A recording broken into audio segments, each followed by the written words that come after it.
பாலாவை நீங்கள் அப்படி கொண்டாடலாம்.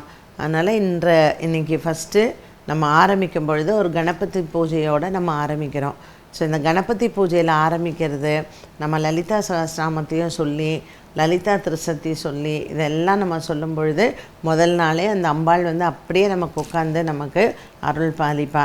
ஸோ இன்றைக்கி செய்ய வேண்டிய நெய்வேத்தியம் என்ன அப்படின்னு பார்த்திங்கன்னா, வெண்மை நிறத்தில் எந்த நெய்வேத்தியத்தை வேணாலும் நம்ம செய்யலாம்.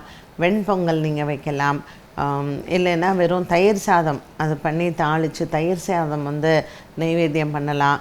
அடுத்தது வந்து நீங்கள் சுண்டல் வைக்கணும் அப்படின்னு சொன்னிங்கன்னா மொச்சை வந்து இந்த சுண்டலை வந்து இன்றைக்கி தாராளமாக நம்ம நெய்வேத்தியத்திற்கு எடுத்துக்கலாம்.